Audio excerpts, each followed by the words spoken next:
welcome back to The Short Game. This is a show about short video games, games that respect your time. I'm Raygan Kelly, and I am joined by two awesome co-hosts this week. Nate Heininger. And Shane Kelly. And this week we are talking about Manifold Garden. Before we get into it, I will say sorry if I sound weird. I'm getting over a cold, and also this is my first time back on the show after 2 weeks away, and I'm so happy to be on Skype with you guys again. Welcome back, Raygan. Hooray, welcome back. Nate, I really liked listening to the episode that you and Laura recorded. I had a great time listening to that. It's always fun really for cool. me to listen to an episode that I'm not on, which happens once in a blue moon, and when I do, it's really fun. So thank you for doing that. Yeah, and it's always fun to not have you on an episode, so it was it was mutually beneficial. So all right. I mean, obviously you commit the most amount of time and effort to the show out of all of us, so we are obviously happy to put together an episode when you're not here. So it was a fun game. And it sounded really fun. I haven't actually gotten a chance to play the game yet, because I was doing a lot of first driving and then unpacking, and all of my game playing and recording devices were all in boxes, and then we started a new daycare, and my child immediately got sick, and then I immediately got sick. So you're hearing the classic after effects of that. That dry Texas air. Yeah. Quite the opposite. It is so humid here. My God. Yeah. Moving from Denver, it's like I drank like 5 to 8 glasses of water a day in Denver, just because if I didn't, I would, shrivel up and die. And here I keep forgetting. And so, because it's like it's all around me, man. It's like I'm swimming all the time. It's so different. Anyway, that's enough for the humidity talk. Let's talk more humidity on our next episode. We'll update you. This week we're talking about Manifold Garden by the developer William Chyr. I think that's how to pronounce his last name. Apologies, William, if I am mispronouncing. Chyr. And I have been looking forward to this game for literally basically as long as it's been in development, and it's been in development a very long time. This has been in development for 7 years. It came out, I guess, last month at this point. So we're not quite at launch here. We're after that a little bit. But this is a game that's been sort of shown off at a bunch of different shows and sort of arty game exhibits and exhibitions and everything in various different states of doneness over the course of a really long time. 7 years is a really long time, and it's mostly the work of this solo developer, William Chyr. I played the game back in 2015, and I can say that it's in a very, very different state today. And wow, like you see every year of that in this game. It's really come a long way from its sort of origin point back in 2013. Yeah, I found some info on the development timeline for this, and there was Chyr said in 2018 that the development of the game had at that point been going for 5 years, and in the same interview he said that he might have to leave game development after it's released due to the fact that art games are not super financially stable or sustainable, and he said that the game would have to sell at least 40,000 units in order to not be a total financial disaster. Wild. So I really hope that it does sell well. And I wonder if the deal with Apple Arcade, which is what enabled me to play the game, I hope that has done well for him. We've often discussed on this podcast, like, what are the financial dealings of Apple Arcade? How does that play out for our developers? So kind of curious about that. Yeah, I think he's made a couple of choices here that are both like safe and probably smart. And I certainly hope that they're successful for him. And that is that the game released as a launch game for Apple Arcade, and also released on Windows as an Epic Game Store exclusive. And so both of those are things that are maybe potentially putting off a small portion of the audience. You have to be an Apple Arcade subscriber in order to play the game on Apple platforms. You have to be willing to use the Epic Game Store and launcher on Windows.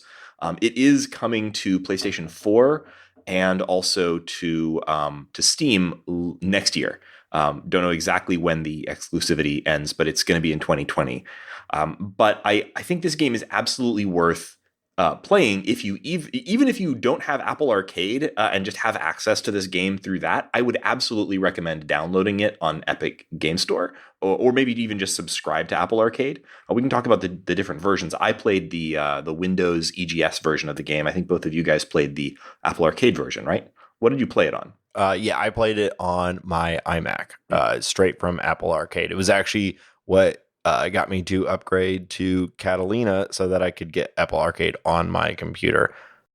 And I played it on my iPad Pro, and that was actually pretty awesome. I spent a good chunk of the day today down at my local games cafe, Coral Sword, with my iPad and my PS4 controller. And I gotta say, it's really nice to be able to. This is the first game I have played on my iPad with a games controller, and that's a pairing that I actually am really finding. I think I like. The pairing setup for that was very easy, and then just the experience of like plopping the iPad down. My case for the iPad has a little kickstand, so I just kick it out there, and I don't know how nerdy that is. I don't see a lot of other people with a DualShock 4 carting it around with an iPad, but just being able to toss those two things into my bag and bike down to the cafe and jam some games was really cool. Yeah, you're also at a gaming cafe, so if there's any place where that's going to draw more interest than maybe Scorn. Yeah, lots of people were curious about what I was playing. I also I did download this first on my iPhone, and I bet. And Raygan said, "I recommend you use a controller."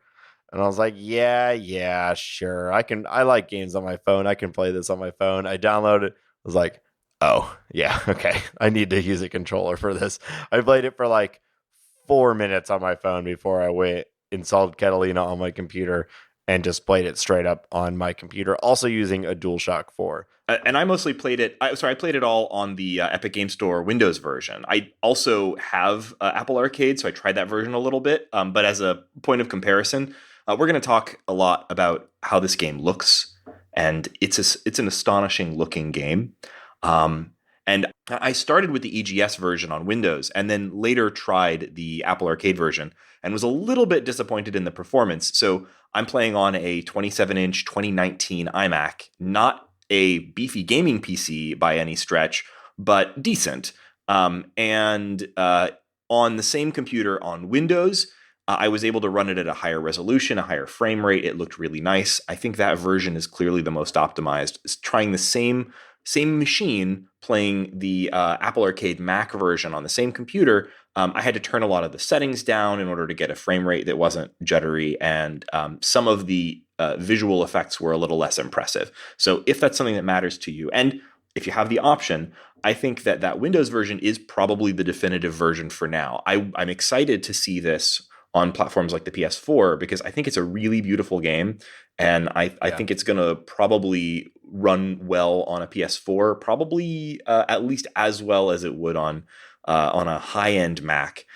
So I would definitely recommend Windows or one of those platforms if you have the option. But the Apple Arcade version is totally serviceable, even if you play it on a phone. If you aren't allergic to playing first-person games on your phone, I kind of am, then give that a try. Play this however you can, because I think it's a great game. Yeah, I will say I did find it perfectly playable without a controller. And I started the game on my iPhone and then switched over to my iPad, which again is a nice Apple Arcade feature, being able to just sort of jump from device to device. But I played a fair bit of it on an airplane during my month of travels, and I definitely am a little slower. But this is not a game that is like an FPS where it's going to require a lot of like quick timing from you. So if you're at least comfortable navigating 3D space with virtual joysticks on a touchscreen, I definitely think it's totally playable on a phone. That's good to hear. And it actually looked pretty good. It looks pretty good on an iOS device, at least to my eye.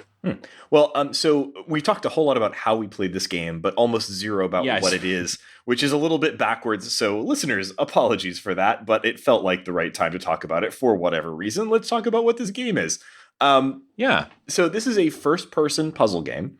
I think the easiest comparison is something like Portal, but this is a very different sort of design and tone from something like that. So it's easy to say like, okay, it's a first-person puzzle game. Oh, you mean like Portal? In a sense, yes, because it is playing with physics in an interesting way. But the central idea of this game is that you are playing you're playing a first-person puzzle game in a 3D space where physics is different than in our world. And you have control of the physics. I think that's the Portal comparison, is that you are actually manipulating how things work, right? So you're flinging yourself all over the world using you're deciding how to manipulate the physics. In this game, it's gravity. Mm-hmm. But I think there's a lot of comparisons to the feel of Portal, even though the tone and what you're doing is absolutely different. Right. Yeah. I don't know if I would even characterize it as like manipulating gravity, because in a lot of games where they say we're manipulating gravity, like that comes with this idea of like, oh, well, we've got a gravity gun. We've got like flight powers or something. Yeah, or like the flinging telepathy from Control or something. Yeah, it's not that. Yeah, what this really is it's just that every surface basically has its own gravity in this world of physics. So you can walk up a wall like Spider-Man, and that wall becomes your floor. But furthermore, if you do that, like if you've walked onto a wall and then you walk off of it, that gravity continues to pull you in whatever direction you're going. So your personal gravity, and then also the gravity of lots of these other objects, like blocks. There's a lot of block puzzles are oriented to the different walls. And one of the things that ties that kind of to the visual style of the game is that each of the directions is associated with a different color. So, if you're standing on a particular floor, that floor will light up in pink or blue, and so will the objects that are going to fall in the direction of the blue floor. And so it has this kind of unifying visual style that goes along with this bizarre physics. And I think I'm sure we'll talk a lot about the visual style of this game, but I feel like it's kind of connected in a way that helps to keep things clear. Yeah, I guess it's kind of like you control what is the floor. Mm-hmm. It's almost like thinking like you have a pair of like suction cup boots, and you walk up to a wall and you say, okay, that wall is now the floor, and your entire perspective switches to where you've now stepped onto this wall, but everything adjusts to where that's now the ground. Yes. And the floor that you just walked on is now the wall behind you. A really simple way to think about it, and they do this really early, is you're going down a tunnel, you get to the end of the tunnel, and the only way is the only part of the tunnel that's open is directly above you.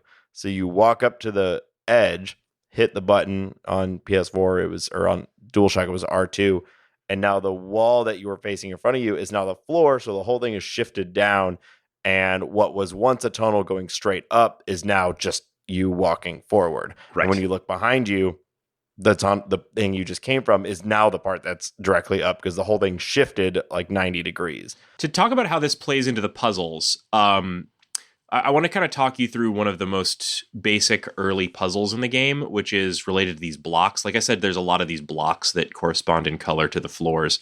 They also have a down arrow on each of the blocks that's going to point, in the direction that the block will fall if it's falling. And a lot of what we're doing is putting blocks on color-coded switches. So we might have a purple block that needs to go onto a purple switch to light up a purple light that opens a door. And the problem is that purple block falls in a direction away from the switch. Like the switch is up high on a wall. So you walk up on that wall. Now you can grab a different block and put it on the floor under the switch plate, so that when you switch back and grab the purple block, the blue block that you placed there is now a shelf that can hold the purple block up, because the blue block has fallen to the blue wall. These kinds of descriptions can be very difficult to visualize in podcast form, but the essential point here being that you're using a variety of different objects that each kind of have their own gravity, and you're having to kind of manage interactions between them, which starts very simple and builds. You start to have to think about, does this thing have blue gravity or purple gravity? Right.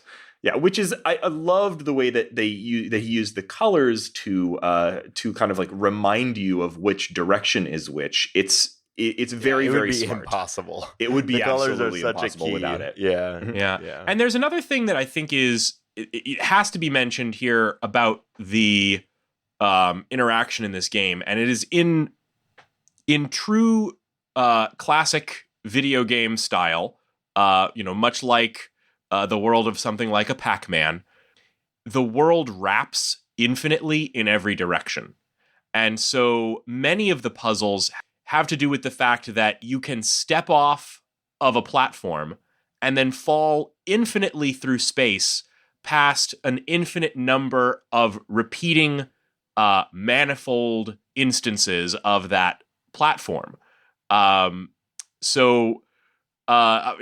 addition to being like a really interesting and cool puzzle element, the ability to just sort of wrap the world infinitely and fall infinitely through an infinite number of iterations of any particular place, this also is a key piece of the incredible visuals of this game, which are full of these infinite iterated vistas of just, beautiful geometric forms, which is really, really amazing. Yeah, this is really the most important thing about this game, because we started by setting up the puzzle mechanic, and basically it sounds like block puzzles, right? And we're not talking about nothing about that sounds revolutionary or really even surprising. It would have been block puzzles, even with maybe some gravity mechanics, would have been, good, but maybe unsurprising even back in 2013 when this game likely would, it seems to have begun development. So not a surprise there, but the sort of recursive geometry of the spaces of this game is the thing that kept me engaged with it the entire time, because it plays with that in many, many different types of arrangements of spaces. There's always this sense that every space you're in is, in some sense, an infinitely repeating space that stretches out in basically all directions, with copy after copy after copy of the architecture that you're walking through.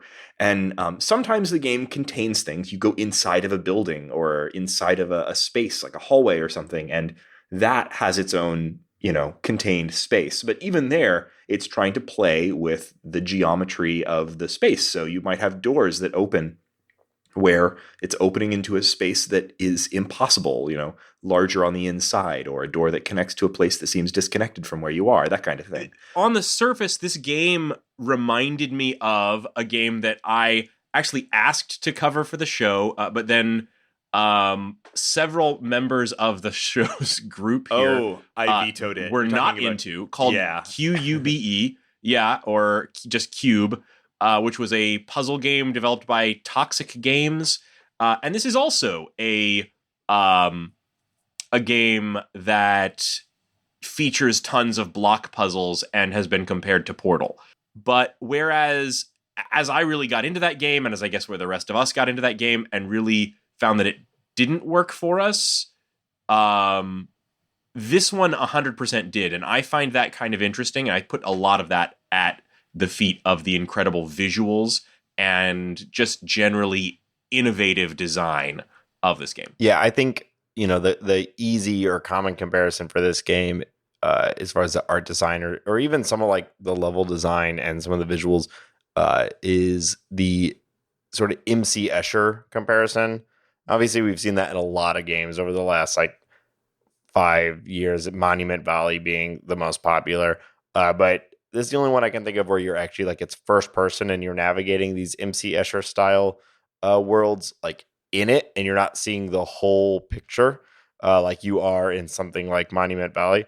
And I can say that even though I knew that this is MC Escher-esque. Really early on, there's a tower that is a wrap of stairs. And I found myself, because I didn't quite understand yet what I was supposed to be doing or how I was supposed to be doing it, just constantly going up the stairs. It's like, son of a bitch, I'm caught in an MC Escher staircase. And I am aware of that, and I think I'm supposed to be in this staircase. I don't know. It just like I knew that was a thing, and I stumbled into falling for exactly what that staircase is trying to do to you. And I thought that was very effective. The comparison you make there, Nate, I think is really apt because the original title of this game was Relativity, which is the name of the famous MC Escher lithograph that's kind of being referenced here, where you see the very famous one with all the different people living on these like orthogonally arranged staircases and things like that. So the MC Escher comparison is very intentional, and I think Manifold Garden is the game that for me has brought that thing to life the most. That idea of like the relativity lithograph. And it's funny because like you see that lithograph in everything. You see it everywhere. Like, you know, remember the film The Labyrinth had that final scene that was obviously like a reference to relativity, and there's so many I mean this is something that really for me like really works in video games. Like, I absolutely love it when video games do impossible physics. And I mean, I'm really looking forward to talking about another game that also plays with impossible physics, which is the Outer Wilds. Raygan and I have been. Oh yeah! As soon as Raygan finishes that, that's one that I'm like desperate to finish before the end of the year, because I have a strong feeling that it's on my Game of the Year list. But I got interrupted in playing it and need to get back to it. So we've made the comparison to what I think is frankly the kind of like obvious comparison to MC Escher, and not the most exciting comparison. The thing that I saw a review of this game that made a comparison that actually like ignited something about this game for me. And I'm kind of stealing this from Alice Bell, who's writing over at Rock Paper Shotgun, where she said that this is not a puzzle game. It is a horror game. And like, I didn't find this game scary, but what she's talking about is like, have either of you guys ever read House of Leaves? No. Okay. Yeah. So House of Leaves is it's been many years since I've read it, so I'm probably going to not do it credit here, but House of Leaves is a game. Or excuse me, House of Leaves is a book about people exploring a house that is in a very sort of, I would also say maybe kind of like verging on Cthulhu mythos-y kind of way. It's like a house where physics is wrong, the angles are wrong. There are spaces within spaces that are infinite. You know, you can slide through a crack in this house and find yourself somewhere else, right? And there's a lot of else going on in this book as well, but it plays this idea of finding yourself in a space that is non-Euclidean and unnavigable, and it plays that as horror, right? And this game had that feeling for me.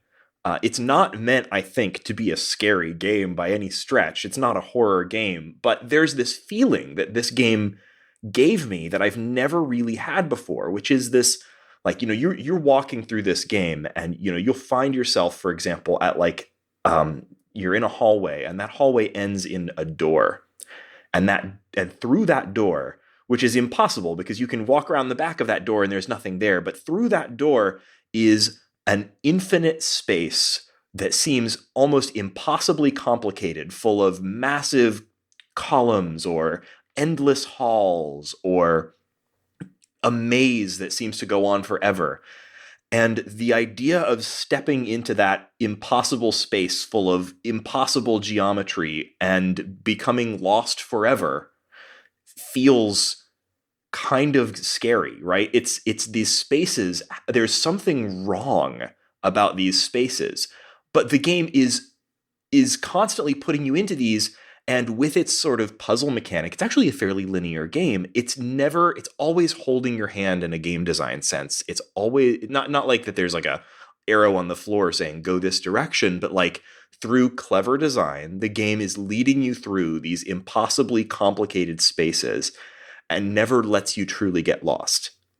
And that's what I really, really value about the design here, is that it's putting you in these spaces that are so complicated, so intricate, and just gorgeous, and also kind of terrifying in their strangeness, and constantly leading you through it with, block puzzles. Block puzzles are something I can understand. I can make my way through this by doing block puzzles. It's that's what I loved about this, is the sense of like, I just need to trust the designer and get through these incredibly bizarre spaces with, just the trust that the designer is not leading me astray. And it's not. Everything, if you ever feel in this game like you're lost, just know that it is a fairly linear game. It's leading you from place to place. You just have to trust the design and trust the game and move forward.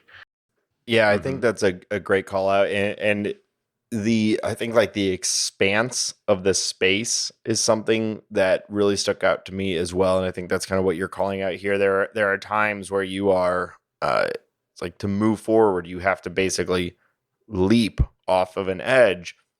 And Shane was talking about this earlier, where the world, it loops back around. It never ends. So part of the game is like those big stairs I was talking about. If you fall off the edge, you're going to fall for a little while, and it's going to have like the sound is going to be like the sound of, like wind rushing by you, and it's going to sound like you can fall theoretically forever. Forever, right? And as you're falling, you see all around you the same thing that you fell from, this huge tower of stairs pointed in all sorts of different directions, and you're just going to keep falling. And as you fall, you have like a little bit of control about the direction that you fall. Nothing where you're really like controlling gravity or anything like that, but you can kind of, almost like suggest the way you want to fall. And if you hold the direction over enough time, enough of these iterations where you're falling and missing that tower of stairs, you're either going to fall onto another one that is pointed at a totally different direction than the one that you fell from, or you might fall what seems to be like the stairs you fell from, because it's at exactly the same place you jumped off of. It's hard to tell if it's a new set of stairs, if it's the same one. And it's like the world never ends. It essentially means that you can fly, because you can direct the gravity in whatever direction you want to go, and then you can just leap off of whatever you happen to be on.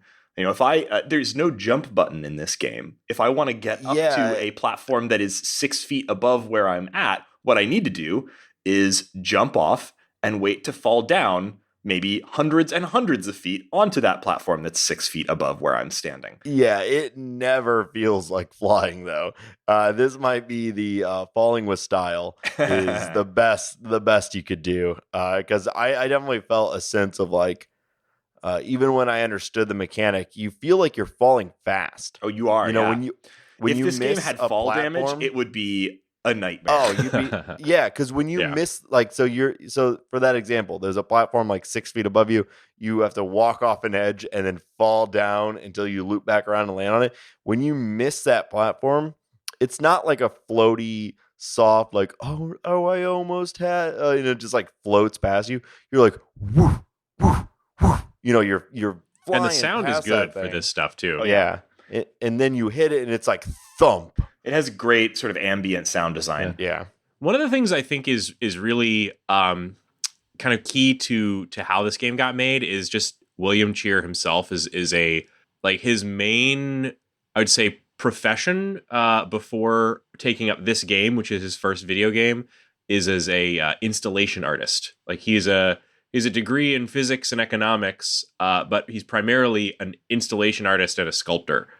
And the visuals of this game have that that kind of care taken of like making sure that everything is both communicating with you and is visually impressive from every point within it. Yeah, I can't imagine the level of like spatial thinking required to design puzzles that work in these spaces. It's really, really impressive. And some of the more complex mid-game puzzles are just excuse me. And some of the more complex mid-game puzzles, they get quite complicated. So, the puzzle design here is a real feat, and working within this bizarre set of physics rules, just like it must have been incredibly difficult to design these puzzles in such a way that they feel so natural to solve. I was very, very impressed with that.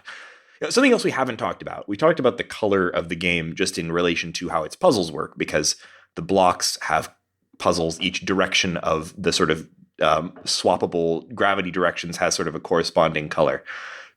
But I want to talk about just how visually striking everything in this game is. The game has this very clean. I was very glad I was playing this on a relatively high resolution screen on like the iMac. It's nice. It looks amazing in sort of Retina.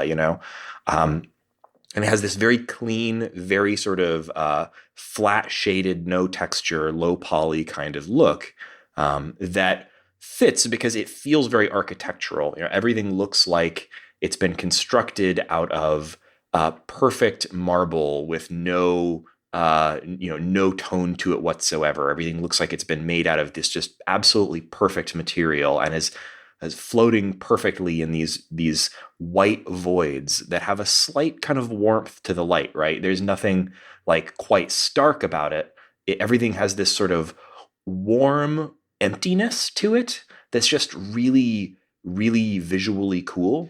It's an extremely architecturally inspired game. And part of that is functional. Like in this game, because there are 6 planes of gravity, everything is every surface has to be on one of those 6 planes, so everything is composed of right angles. Yeah, and it's a little reductive, but it feels a little Minecrafty at times. It feels sort of voxely, even though there's not like a pixel grid to it. It just sort of feels like it's been constructed out of perfect right angles and perfect blocks. Yeah, I feel like a lot of games compare to this, but a little bit of like Unfinished Swan feeling at times too, where there's like not a lot of it's like a real simple design, but the more you look at it, it's really, really a lot of depth to it. Yeah, and it helps because you take those very simple designs, a tower of stairs, a sort of pagoda-like structure, or a small Frank building Lloyd with Wright, Japanese gardens.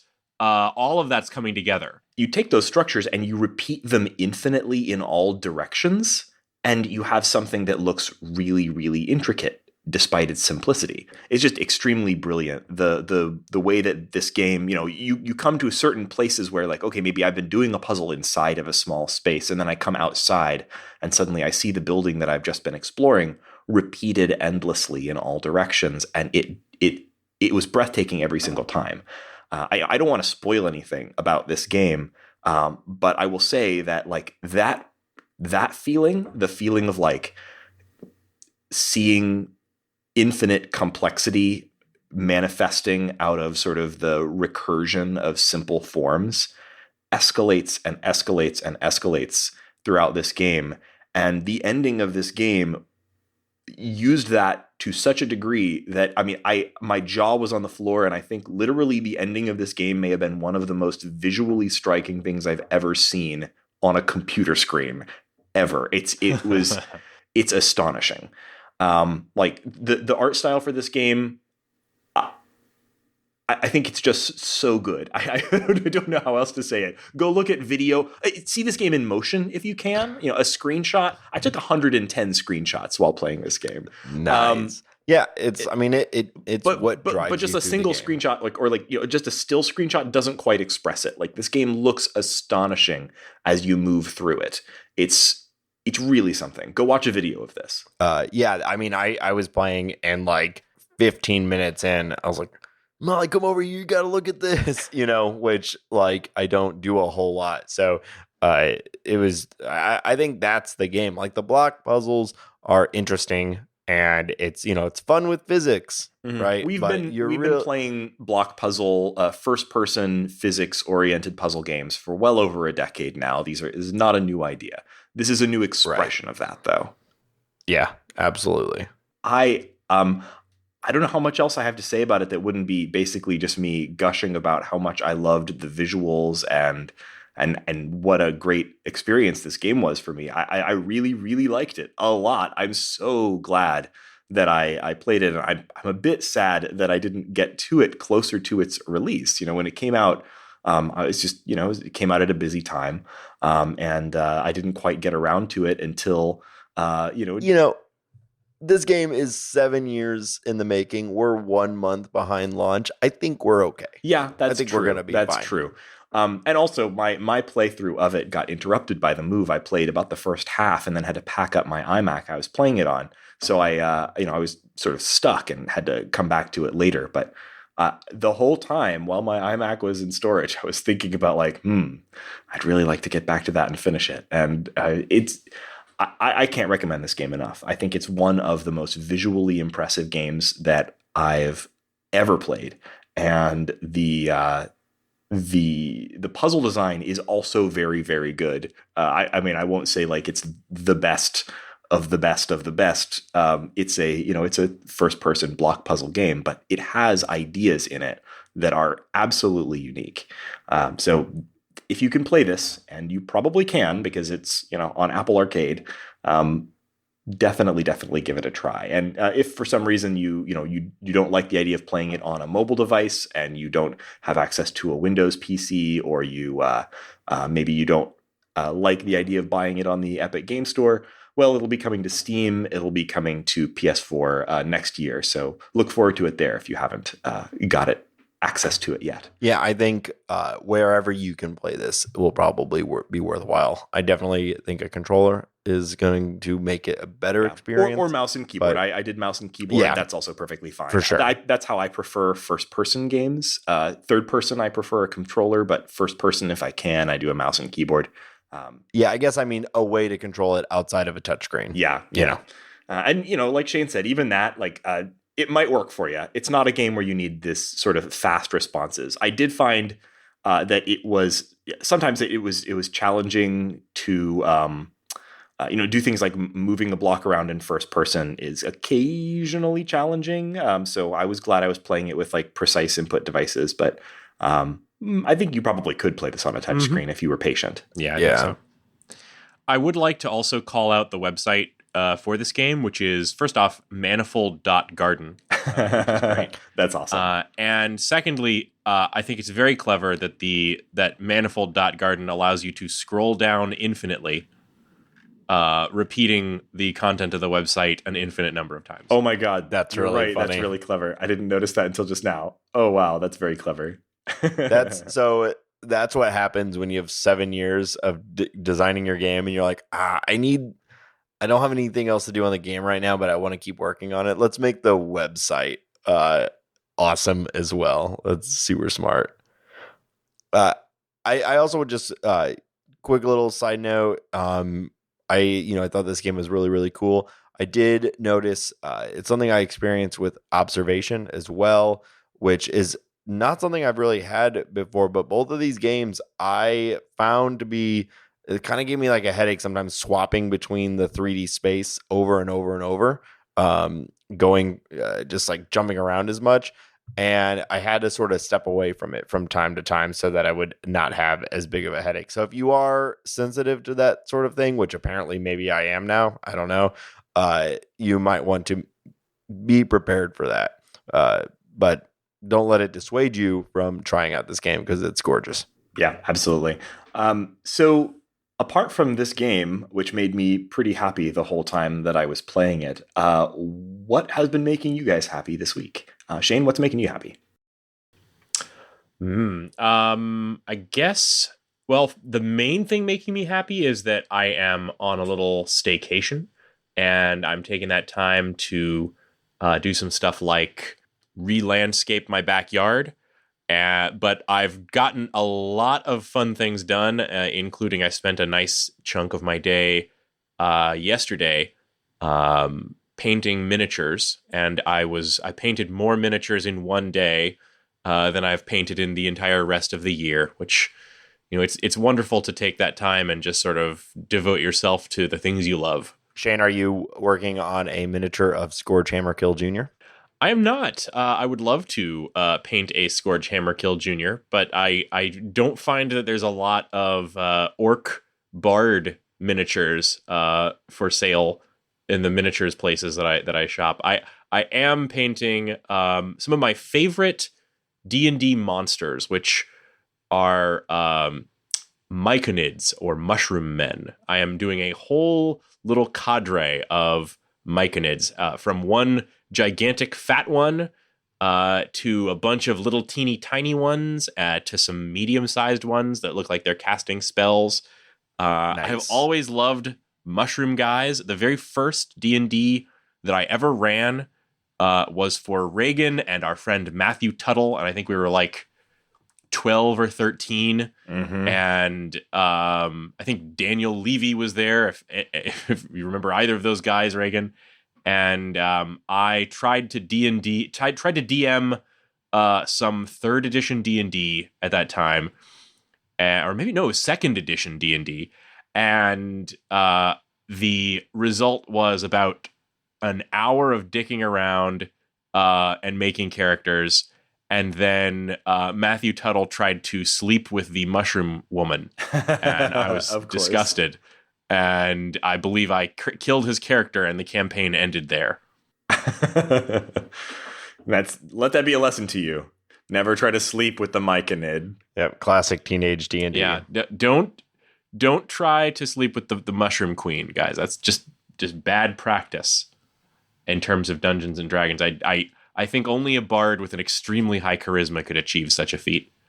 That sounds like a job for Scourge Hammerkill Jr. Except for his charisma is mediocre because I made a half effective bard. But I'm hopeful now that you are done traveling, at least for now, and Raygan is done moving, that we can jump back into our campaign, because it's been quite a while. I would dearly love to.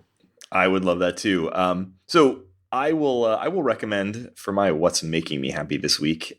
One of many things. The thing that's probably making me the most happy this week is that I'm finally beginning to be close to, sort of almost done unpacking. That's really exciting. But part of that was setting all of my retro game stuff back up. And fortunately, knock on wood, I haven't tested everything, but most everything seems to have survived the transit. So that's good. But the specific thing I was going to recommend was something that came out just yesterday and I thought was astonishing and really exciting from a retro video game enthusiast kind of perspective. So do you guys remember the original Mario game for the Game Boy, Super Mario Land? It's a pretty weird game. It was one of those games that just everybody who had a Game Boy had back then. Yes. Yeah, and it's a great game. I remember the part where you go inside a giant mechanical Mario. Yep, there's that. There's a part. It has a lot of Egyptian themed stuff, which is kind of odd, and I don't think you see a lot of in Mario. Like you fight a sphinx, that kind of thing. There's a shooter section where you're in a submarine.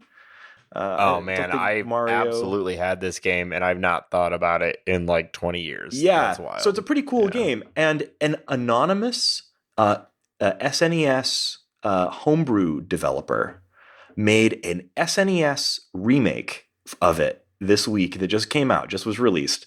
Download it before Nintendo pulls this thing down. They have a habit of going after fan projects like this, and it's called New Super Mario Land. And it's the most impressive homebrew SNES game I've ever seen. It has 4-player mode, and it plays a lot like the new Super Mario Brothers games on the Wii and Wii U. So it has that sort of it's all the levels from Super Mario Land on the Game Boy, but the appearance that like the art style and the 4-player mechanics of the new Super Mario Brothers games, but running on the SNES. It's amazing. That's awesome. I love the new Super Mario Brothers stuff for the Wii and Wii U. They are, if you have people to play them with, it is a delightful Mario experience that is not matched in any other Mario that I've played. They're fine as a standalone Mario game, but they are particularly good if you can find 3 or 4 people and try to die yourself across these levels where you have to fit one. There's a platform that only one Mario character can fit on, but all 4 of you have to get through it somehow. It's so funny. And because you can pick people up and throw them. Yeah, so it's basically all of that, but ported back to the SNES. It's an amazing kind of like nexus of things, right? You know, it's a game from the Game Boy running re-implemented for the SNES, but using design and graphics from the Wii, I'm pretty sure, is the version that they're kind of pulling from here. It's astonishing. And you know, you can absolutely play this on real hardware, which I've been doing, if you have a flash cart and whatever. But probably the most accessible way to play it for most people is going to be on an emulator, because, you know, who has a flash cart and a 4-player, I forget what the 4-player adapter for the SNES was called, like the 4-play or something like that. Not the 4-play, that would be gross. No way. It's the 4-play. The 4-play. Whatever. Was that a bit? Did you have that? No, that wasn't a bit. But it would. I'll take credit for it. I forget what it was called. But anyway, it's probably most accessible for most people to play in an emulator. I think you should absolutely go grab this ROM before Nintendo sues it or yanks it off of the internet or whatever happens. So if you Google for new Super Mario Brothers, or sorry, new Super Mario Land, it'll probably come up. I'll try to have a link in the show notes to where you can find more information about it. But it made me very happy this week to play through it, and it's pretty darn cool. Nate, what's making you happy this week? So I'm going to call out just a couple of TV shows that I've been that are everyone knows them, and they are obviously super popular. But I've been watching over the last couple of weeks, and it's been making me happy. So a new season of BoJack, or one half of a new season of BoJack Horseman, was released on Netflix. If you don't watch that show, it is one of my favorite shows, I think, of all time. And they just put out a new half season. It's the final season of the show, and it's been great. And then also the new season of The Good Place, which both shows kind of deal with existential dread. They're also on their final season, and it has been as good as ever. So I need to catch up on The Good Place. I love that show so much, and I'm not at all up to date on this season. So I'm glad to hear it's still going strong. It's their last season, and which I think is great. That show moves at a pace that cannot continue for more than a couple seasons. Yeah. So I think they're doing the right thing, and just, you know, gonna have. I can't imagine how it's actually going to end, but I think I really appreciate that they're doing that. Ted Danson is my hero. So it's great. I've been really, really enjoying it. And then the last half of the BoJack series is on in, I think, like January. So just a couple super popular TV shows that have been making me happy the last couple weeks. All right. And of course, listeners, you are making us very happy. But the listeners that make us the very happiest are our patrons on Patreon. If you want to support the show, you can go to www.theshortgame.net and click Patreon, or go to patreon.com/theshortgame, where you can support us at any level, and supporters at any level, even just $1 a month, get access to our Discord, which is where we talk about the show, we plan episodes, we talk about the games we're playing, we talk about games we're playing not for the show, we talk about all kinds of other stuff, and it's a great place to hang out. So if you want a new hangout on the internet, join us on the Discord as part of our Patreon, and we will thank you very much for your support. And of course, you can find our show on the internet, www.theshortgame.net, Twitter @_shortgame. You can find me on the internet at Raygan K, that's RayGanK. Nate, where can people find you? You can find me on Twitter and the Cash App at NateSTL. You think people are just going to like randomly start cash apping you money? Is that what you're doing now? Okay. Yes. No, use Patreon. That's the way to do it. Send me the for money. Every and you Shane, can support the show at our Patreon, or You can support $sign specifically Nate. And I'm on Twitter at 8bitshane, and I think I'm also on the Cash App, but I don't know what my hashtag is. Why are we doing this? Just Patreon. No, Just give money Patreon, to thanks. the Patreon. Don't send it directly to my competitors. And thank you, listeners, for listening to this episode of The Short Game.